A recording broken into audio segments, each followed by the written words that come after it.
Hello friends, welcome back to our channel. അപ്പോൾ ഞാൻ ഈ വർക്കൗട്ടൊക്കെ കഴിഞ്ഞ് വെറും വർക്കൗട്ടിൻ്റെ ഡ്രസ്സിന് മാത്രമാണ് ഇട്ടിട്ടുള്ളത്. അപ്പോൾ അതിൻ്റെ മുകളിൽ ഞാനൊന്ന് മറ വയ്ക്കാൻ വേണ്ടി എൻ്റെ ഒരു ടീഷർട്ടും കൂടെ വെച്ചിട്ടുണ്ട്. നിങ്ങൾ കാണിക്കണ്ട, ഇതിപ്പോൾ ജസ്റ്റ് ഒരു ഡ്രസ്സ് ഞാനിങ്ങനെ ഇട്ടത് മാത്രമാണ്, ജസ്റ്റ് ഒരു മറക്ക് വേണ്ടി. അപ്പോൾ ഞാൻ വർക്കൗട്ടൊക്കെ കഴിഞ്ഞ് നല്ല സുഖത്തിൽ ഇവിടെയുണ്ട്. അപ്പോൾ ഞാൻ വിചാരിച്ചു ഒരു ലൈവ് പോവാന്ന്. അപ്പോൾ എൻ്റെ ഈ ഡ്രസ്സിലുള്ള ലൈവ് കാണണമെന്നുണ്ടെങ്കിൽ തീർച്ചയായിട്ടും നിങ്ങൾ മെമ്പർഷിപ്പിൽ ജോയിൻ ചെയ്യുക. അപ്പോൾ നിങ്ങൾക്ക് കിട്ടിക്കാച്ച് ലൈവായിരിക്കും കിട്ടുന്നത്. അപ്പോൾ ഞാൻ വർക്കൗട്ടൊക്കെ കഴിഞ്ഞ് നല്ല വേർത്ത് കുളിച്ച് ഞാനിവിടെ AC ഇട്ട് ഞാനിവിടെ ഇരിക്കുകയാണ് ഗൈസ്. അപ്പോൾ എൻ്റെ ഇന്നത്തെ കഥ എന്ന് പറയുന്നത്, ഞാനൊരു ആണാണ് ഇന്നത്തെ കഥയിൽ. അപ്പോൾ നമുക്ക് നേരെ വൈകിക്കാതെ കഥയിലോട്ട് കിടക്കാം. അപ്പോൾ എന്താണെന്ന് വെച്ചാൽ, എനിക്ക് എൻ്റെ വീട്ടിൽ, അതായത് എൻ്റെ കൂടെ പഠിച്ച ഒരു പെൺകുട്ടി ഉണ്ടായിരുന്നു. അതായത് അവളെ കാണാൻ പറയുന്നത് ഒടുക്കത്തെ ഭംഗിയായിരുന്നു. ഞാൻ ഈ പണ്ട് ചെറുപ്പത്തിൽ കുറേ പ്രാവശ്യം അവളോട് എനിക്ക് നിന്നെ ഇഷ്ടമാണ് എന്ന് കുറേ പ്രാവശ്യം പറഞ്ഞിട്ടുണ്ടായിരുന്നു. പക്ഷെ അവൾ പറഞ്ഞു എനിക്ക് നിന്നെ ഇഷ്ടമല്ല, കാരണം ഞാൻ കുറച്ച് തടിച്ചിട്ടായിരുന്നു. അതുകൊണ്ട് അവൾ പറഞ്ഞു എനിക്ക് നിന്നെ ഇഷ്ടമല്ല എന്നുള്ള കാര്യം. അങ്ങനെ ഞാൻ അവളോട് കുറേ പറഞ്ഞു എനിക്ക് നിന്നെ അത്ര ഇഷ്ടമാണ്, നീ വിചാരിക്കുന്ന പോലുള്ള ഒരു ലൈഫ് സ്റ്റൈലിൽ നിന്നെ ഞാൻ എത്തിക്കും. അതായത് അവളെന്ന് പറയുന്നത് അവൾക്ക് സൗന്ദര്യത്തിലും ഓരോ കാര്യത്തിലും ഭയങ്കരത്തിൽ ഒരു ആഗ്രഹം കൂടുതലാണ്. അപ്പോൾ ഞാനെന്ന് പറയുന്നത് അത്യാവശ്യം അവളെക്കാളും കാശുള്ള കുടുംബത്തിലായിരുന്നു ഞാൻ ജനിച്ചിട്ടുണ്ടായിരുന്നത്. അതുകൊണ്ട് തന്നെ ഞാൻ അവളോട് പറഞ്ഞു. പക്ഷെ എങ്ങനെ നോക്കിയാലും അവൾ എന്നെ റിജക്റ്റ് മാത്രമേ ചെയ്യത്തുള്ളൂ. ഒരു ദിവസം ഞാൻ, അവളെന്ന് പറയുന്നത് ഹാർഡ് വർക്ക് ചെയ്യാൻ വേണ്ടി, അതായത് ക്യാഷിന് വേണ്ടി എന്തു ചെയ്യുന്ന ഒരു പെൺകുട്ടിയായിരുന്നു. ഒരു ദിവസം ഞാൻ എന്തോ ഇല്ലേ എൻ്റെ കാറിന് പെട്ടെന്ന് പണി കിട്ടിയിട്ടുണ്ടായിരുന്നു. അങ്ങനെ ഞാൻ ഓട്ടോയ്ക്ക് പോവാം എന്ന് വിചാരിച്ചപ്പോഴായിരുന്നു, അവളുടെ പേര് ഗൗരി എന്നായിരുന്നു. അപ്പോൾ ഞാൻ ഈ ഓട്ടോയ്ക്ക് പോവാമെന്ന് വിചാരിച്ചപ്പോൾ അവിടെ ഓട്ടോയിൽ ഡ്രൈവറായിട്ടുണ്ടായിരുന്നത് ഈ ഗൗരി എന്ന പെൺകുട്ടിയായിരുന്നു. ഇവളെ കാണാനെന്ന് പറയുന്നത്, അവളെ കാണാൻ നല്ല ഭംഗിയായിരുന്നു. റിക്ഷയിൽ കയറിയ ആൾക്കാർ അവളെ കണ്ടാൽ തന്നെ ഫ്രീ ആയിട്ട് ക്യാഷ് കൊടുക്കും. അമ്മാതിരി ഭംഗിയായിരുന്നു അവളെ കാണാൻ പറയുന്നത്. അങ്ങനെ ഞാൻ ഈ വിശ്വസിച്ചേയില്ല ഈ ഗൗരി എന്ന് പറഞ്ഞ പെൺകുട്ടി. ഞാൻ വിചാരിച്ച് ഏതെങ്കിലും കോടീശ്വരനെ കെട്ടി അവൾ ജീവിക്കുകയായിരുന്നു.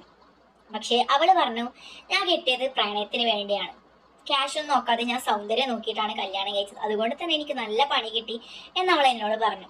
പിറകിൽ നിന്ന് എനിക്കാണെങ്കിൽ സങ്കടവും ഒക്കെ തന്നെ വന്നു. കാരണം ഇവളുടെ ഈ ഒരു ഗതി എനിക്ക് കാണാൻ പറ്റുന്നതിലും അപ്പുറമായിരുന്നു. എനിക്ക് ഒട്ടും സഹിക്കാൻ പറ്റില്ല ഇവളെ ഗതി എന്ന് പറയുന്നത്.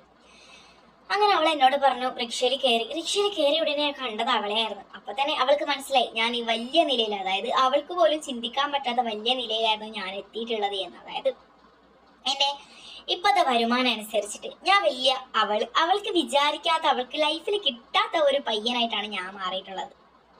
അങ്ങനെ ഞാൻ ആ റിക്ഷയിൽ കയറി. അവിടെയുള്ള അവൾ ആ റിക്ഷ എടുക്കുമ്പോഴുള്ള ആ ഒരു കാറ്റും ഒക്കെ തന്നെ ഞാൻ ഈ ശ്രദ്ധിച്ചു. പിന്നീട് അവളോട് ഞാൻ ചോദിച്ചു, നീ റിക്ഷ ഓടിച്ചാണോ പണിയെടുക്കുന്നത്? അപ്പൊ അവൾ പറഞ്ഞു, ഞാൻ റിക്ഷ മാത്രമല്ല ഓടിക്കാറ്, ഞാൻ ഈ 12 മണിയായാൽ മാത്രമേ ഞാൻ റിക്ഷ ഓടിക്കാറുള്ളൂ, ബാക്കി 7 മണി മുതൽ ഞാൻ ബാക്കി 11 മണി വരെ മീൻ കച്ചവടമാണ് അവൾ ചെയ്യാറ് എന്ന് പറഞ്ഞു.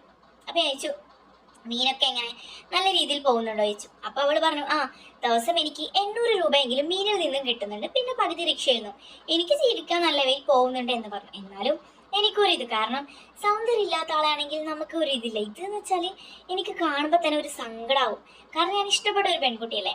അപ്പൊ ഞാൻ ചോദിച്ചു നിനക്ക് ഇനി മീനൊന്നും വിറ്റു പോകുന്നില്ലെങ്കിൽ നീ എന്നെ വിളിച്ചോളൂ എന്ന് പറഞ്ഞു. എന്നിട്ട് നിന്റെ നമ്പർ ഇതാ എന്ന് പറയുമ്പോൾ അവൾ പറഞ്ഞു ഞാൻ നിങ്ങളൊരു ഗ്രൂപ്പിൽ ആഡ് ചെയ്യാം, അതിൽ ഞാൻ മീൻ ഇടുന്നതായിരിക്കും, അപ്പോൾ നിങ്ങൾക്ക് വേണമെന്നുണ്ടെങ്കിൽ നിങ്ങൾ ആ നമ്പറിൽ അഡ്മിനിലെ കോൾ ആക്കിയാൽ മതി, അതാണ് എൻ്റെ നമ്പർ എന്ന് പറഞ്ഞു. അങ്ങനെ നല്ല കാറ്റൊക്കെ ആസ്വദിച്ച് എൻ്റെ സ്ഥലത്താനാവുമ്പോൾ ഞാൻ പറഞ്ഞു ദാ ഇവിടെയാണ് എൻ്റെ കാറുള്ളത് എന്ന് പറഞ്ഞു. അപ്പോൾ അവൾക്ക് മനസ്സിലായി, കാരണം കാറിൻ്റെ പെട്രോൾ തീർന്നു, പെട്ടെന്നായിരുന്നു കാർ ഓഫായത്. അങ്ങനെ ഞാൻ പെട്രോൾ വാങ്ങിയിട്ട് റിക്ഷ കയറി പോയതാണ്. അങ്ങനെ ഞാൻ പെട്രോളൊക്കെ വെച്ച് അവളോട് ആ പൈസ കൊടുക്കുന്ന ആ ടൈം അവൾ പറഞ്ഞു ക്യാഷ് വേണ്ടാന്ന് പറഞ്ഞു. ഞാൻ പറഞ്ഞു അത് പറ്റത്തില്ല എന്ന് പറഞ്ഞ് 100 രൂപയായിരുന്നു ഓട്ടോയുടെ ക്യാഷ്. ഞാൻ 500 രൂപ അവൾ കയ്യിൽ കൊടുത്ത് ഞാൻ പറഞ്ഞു എന്നെ ഇപ്പം തന്നെ ആ ഗ്രൂപ്പിൽ ആഡ് ചെയ്യുന്ന പറഞ്ഞു. അങ്ങനെ അവൾ അവിടെ റിക്ഷ നിർത്തി വേഗം എൻ്റെ ഫോൺ നമ്പർ ചോദിച്ചു, ആ ഗ്രൂപ്പിൽ അപ്പം തന്നെ ആഡ് ചെയ്തു. എനിക്കപ്പോഴും സങ്കടം സഹിക്കാൻ പറ്റുന്നില്ല. ഞാൻ ആ കാറിൽ AC ഇട്ട് ഞാൻ അവളെ കുറിച്ച് ചിന്തിച്ചുകൊണ്ട് പോവുകയാണ്. എന്നാൽ ഇവൾക്ക് ഈ ഗതി വന്നല്ലോ എന്ന്. അങ്ങനെ ഞാൻ വേഗം തന്നെ വീട്ടിലെത്തി. ഞാൻ ഇങ്ങനെ അവിടെ ഇരിക്കുന്ന ടൈം എൻ്റെ ഫോൺ എടുത്ത് ഗ്രൂപ്പ് നോക്കുമ്പോൾ ഈ ഗ്രൂപ്പ് വന്നിട്ടുണ്ടായിരുന്നു. അങ്ങനെ പിറ്റേ ദിവസം മുതൽ അവൾ ആ ഗ്രൂപ്പിൽ മീനിൻ്റെ വീഡിയോ ഫോട്ടോ ഒക്കെ അയക്കാൻ തുടങ്ങി. അതായത് കറക്റ്റ് 7 മണിക്ക് അവൾ ഇടും. എന്തൊക്കെയാണെന്ന് വെച്ചാൽ അളമ്പക്ക, നങ്ക്, കൂന്തൽ ഒക്കെ തന്നെ അവൾ അതിലിടും. അപ്പോൾ അതിലൊരു 300 പേരെങ്കിലും മാക്സിമം ആ ഗ്രൂപ്പിലുണ്ടായിരുന്നു. പക്ഷേ അവൾ ഇട്ട ഉടനെ ഒരു 40-45 മിനിറ്റ് കഴിയുമ്പോൾ തന്നെ ആ മീനും തീരും. അതുകൊണ്ട് എനിക്ക് വലിയ കുഴപ്പമുണ്ടായിരുന്നില്ല, കാരണം എല്ലാവരും മീൻ വാങ്ങുന്നുണ്ട്. അതുകൊണ്ട് എനിക്ക് വിഷമം ഉണ്ടായിരുന്നില്ല. അവൾക്ക് ജീവിക്കാനുള്ളത് അവൾ ആക്കുന്നുണ്ട്, അതിലെനിക്കൊരു പ്രൗഡായിരുന്നു. പിന്നെ കുറച്ചായിട്ട് നല്ല മഴയൊക്കെ വന്നിട്ടാകുമ്പോൾ അവളോട് മീൻ ആരും വാങ്ങാതെയായി. എന്താണെന്ന് എനിക്കറിയില്ല. അങ്ങനെ അവൾ എനിക്ക് വിളിച്ചു, അതായത് ഇങ്ങനെ മീനൊന്നും വിറ്റ് പോകുന്നില്ല. അപ്പൊ ഞാൻ പറഞ്ഞു, ഞാൻ ആദ്യത്തെ 3 മാസം ശ്രദ്ധിച്ചിരുന്നു, പിന്നെ നല്ല വായിൽ പോകുന്നത് കൊണ്ട് തന്നെ ഞാൻ വിചാരിച്ചു വാങ്ങണ്ട എന്ന്. അപ്പൊ അവൾ പറഞ്ഞു, ഇന്ന് വിരോധം ഇല്ലെങ്കിൽ ഒന്ന് മീൻ വാങ്ങുമോ എന്ന് എനിക്ക് വിളിച്ചു പറഞ്ഞു. അപ്പൊ ഞാൻ വിചാരിച്ചു 1 കിലോ കൂന്തൽ വാങ്ങാമെന്ന്. പിന്നെ ഞാൻ വിചാരിച്ചു, അവളോട് ഞാൻ ചോദിച്ചു ടോട്ടൽ എത്ര കിലോ കൂന്തൽ ഉണ്ടെന്ന് ചോദിച്ചു. അപ്പൊ അവൾ പറഞ്ഞു 6 കിലോ ഉണ്ടായിരുന്നു. ഞാൻ പറഞ്ഞു, എന്നാൽ നീ 6 കിലോ കൂന്തലും കൊണ്ട് നീ ഇങ്ങോട്ട് വാ എന്ന് പറഞ്ഞു. അങ്ങനെ ഞാൻ ഗേറ്റൊക്കെ തുറന്നു. അപ്പോൾ എൻ്റെ ഭാര്യ ഇല്ലായിരുന്നു. ഞാൻ ഗേറ്റൊക്കെ തുറന്നു കൊടുത്തു. അവൾ നേരെ റിക്ഷ എൻ്റെ മുറ്റത്തോട്ട് കയറ്റി എനിക്ക് 6 കിലോ കൂന്തലും തന്ന് അവൾ ആ ഗേറ്റ് അടച്ച് ഇറങ്ങിപ്പോയി. ക്യാഷും വാങ്ങിയിട്ടുണ്ടായിരുന്നു. പിന്നീട് അവൾ എനിക്ക് മെസ്സേജ് അയച്ചു, അതായത് ഇങ്ങനെ വാങ്ങിയതിന് വളരെ നന്ദി, അങ്ങനെ ഇങ്ങനെയൊക്കെ പറഞ്ഞ് ഇനി എന്തെങ്കിലും ആവശ്യമുണ്ടെങ്കിൽ തീർച്ചയായിട്ടും എന്നെ സഹായിക്കണം എന്നൊക്കെ പറഞ്ഞു. മാത്രമല്ല അന്ന് എനിക്ക് ഇയാളുടെ പ്രപ്പോസൽ അക്സെപ്റ്റ് ആക്കാൻ പറ്റാത്തതിൽ നല്ല വിഷമമുണ്ട് എന്നൊക്കെ കുറേ കാര്യങ്ങൾ പറഞ്ഞു. ഞാൻ പറഞ്ഞു അതൊന്നും പ്രശ്നമില്ല. പിന്നീട് അവൾ എന്നോട് പറഞ്ഞു, ഇനി എന്തായാലും എനിക്കൊരു ചാൻസ് ഇല്ലല്ലേ, കാരണം കല്യാണം കഴിഞ്ഞതും കുട്ടികളൊക്കെ ആയത് എനിക്ക് മുന്നേ അറിഞ്ഞു. ഞാൻ 2 കൊല്ലം മുമ്പ് ഒന്ന് അന്വേഷിച്ചിരുന്നു എൻ്റെ കല്യാണമൊക്കെ നോക്കുന്ന ടൈം. പക്ഷേ നടക്കൂല എന്ന് പറഞ്ഞപ്പോൾ മാത്രമായിരുന്നു ഞാൻ ഈ ലവ് മാരേജിന് കൂടുതൽ സമ്മതിച്ചത്. അതൊക്കെ കേൾക്കുമ്പോൾ എൻ്റെ കിളി പോയി. ഞാൻ പറഞ്ഞു അവളോട്, നീ എനിക്ക് ഭാര്യയല്ലെങ്കിലും എൻ്റെ കൂടെ ഭാര്യയായിട്ട് എപ്പോഴും ഞാനൊരു ഭാര്യയെ പോലെ കാണും. അപ്പോൾ അവൾ പറഞ്ഞു, ഞാൻ നിങ്ങളുടെ ഭാര്യയല്ലെങ്കിലും ഭാര്യയെ പോലെ ഞാൻ നിങ്ങളോട് ജീവിക്കാം എന്ന് പറയുമ്പോൾ ഞാൻ വിചാരിച്ചു, നീ എന്താ ഉദ്ദേശിച്ചേ? അല്ല, നിങ്ങൾക്ക് വേണ്ട എല്ലാ കാര്യങ്ങളും, ഒരു ഭാര്യ എന്താണ് ഒരു ഭർത്താവിന് കൊടുക്കുന്നത് ആ കാര്യങ്ങളെല്ലാം ഞാൻ നിങ്ങൾക്ക് തരാം. നിങ്ങൾ പകരം ഭാര്യയ്ക്ക് എന്താണ് കൊടുക്കുന്നത് അതെനിക്ക് തന്നാൽ മതി എന്ന് പറഞ്ഞു. അപ്പോൾ എനിക്ക് മനസ്സിലായി ഇവള് ക്യാഷിന് വേണ്ടിയിട്ടാണ് പറഞ്ഞതെന്ന്.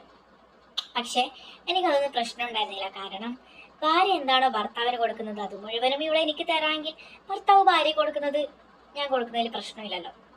അങ്ങനെ ഒരു ദിവസം എൻ്റെ വീട്ടിൽ ആരും ഇല്ലാത്ത ടൈം ഞാൻ വീണ്ടും ഇവളെന്നെ വിളിച്ചു. അപ്പോൾ ഞാൻ പറഞ്ഞു വീട്ടിൽ ആരും ഇല്ല എന്നുള്ള കാര്യം.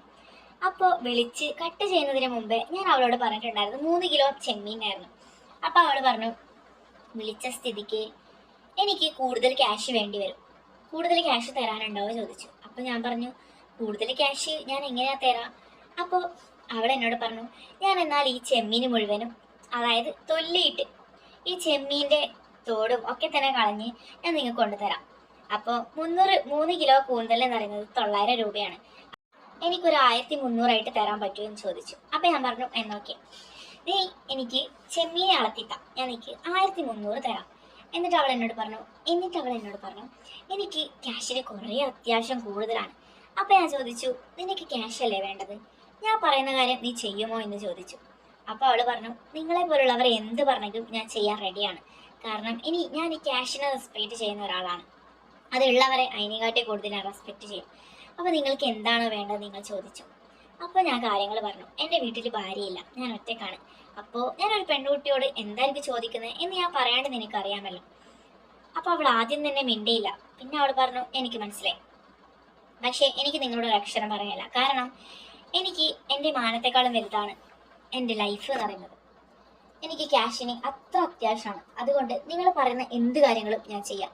പക്ഷേ എന്നിട്ട് അവൾ എന്നോട് പറഞ്ഞു, ഇത് ഒരു ദിവസത്തേക്ക് മാത്രമായിരിക്കരുത്, കഴിയുന്നതും ആഴ്ചക്കൊരിക്കെങ്കിലും എന്നെ നിങ്ങൾ മിനിമം വിളിക്കണം. എനിക്ക് അത്രയ്ക്കും ക്യാഷിൻ്റെ ആവശ്യമാണ്. നിങ്ങളെ പോലുള്ളവർ എൻ്റെ കൂടെ ഉണ്ടെങ്കിൽ എൻ്റെ ലൈഫ് രക്ഷപ്പെടും എന്നുള്ള കാര്യത്തിൽ എനിക്ക് ഉറപ്പാണ്. അങ്ങനെ അവൾ പറഞ്ഞതുപോലെ ചെമ്മീനെ തൊല്ലിയിട്ടൊക്കെ വന്നു. പിന്നീട് അവിടെ നടന്നത് ഒരു യുദ്ധമായിരുന്നു. കാരണം എനിക്ക് ചെറുപ്പം മുതലേ ആഗ്രഹിച്ച് കിട്ടിയൊരു മുതലായിരുന്നു. എനിക്ക് ക്യാഷ് ഉണ്ട് എന്ന് പറയുമ്പോഴായിരുന്നു അവൾ എൻ്റെ കൂടെ വന്നത്. അപ്പോൾ ഞാൻ അവളെ വെറുതെ വിടുമെന്ന് തോന്നുന്നുണ്ടോ? അവളെ ഞാൻ പൊട്ടിച്ചിട്ടായിരുന്നു വിട്ടിട്ടുണ്ടായിരുന്നത്. അപ്പോൾ ഇതുപോലുള്ള കഥകൾ നിങ്ങൾക്ക് പച്ചക്ക് കേൾക്കാൻ ആഗ്രഹമുണ്ടെങ്കിൽ തീർച്ചയായിട്ടും ഈ നമ്പറിൽ വാട്സപ്പിൽ എനിക്ക് മെസ്സേജ് അയക്കുക. ഈ നമ്പറിൽ വാട്സപ്പിൽ മെസ്സേജ് അയച്ചാൽ നിങ്ങൾക്ക് video call, videos, photos, girl setting ഒക്കെ തന്നെ ഉണ്ട്. അപ്പോൾ തീർച്ചയായിട്ടും താല്പര്യമുള്ളവർ ആ നമ്പറിൽ വാട്സപ്പിൽ എനിക്ക് മെസ്സേജ് അയക്കുക. ഞാനൊരു 500 രൂപ നിങ്ങൾ എനിക്കൊരു 500 രൂപ പേ ചെയ്യണം. ഞാനൊരു സ്കാനർ ഇടും, അതിലോട്ട് 500 രൂപ പേ ചെയ്താൽ നിങ്ങൾ ഉടനെ ഞാനൊരു ഗ്രൂപ്പിൽ ആഡ് ചെയ്യുന്നതായിരിക്കും. അപ്പോൾ അതിലായിരിക്കും ഇനിയുള്ള കളികളൊക്കെ. അപ്പോൾ അടുത്തൊരു വീഡിയോ ആയിട്ട് വരുന്നവരേക്കും ബൈ ബൈ.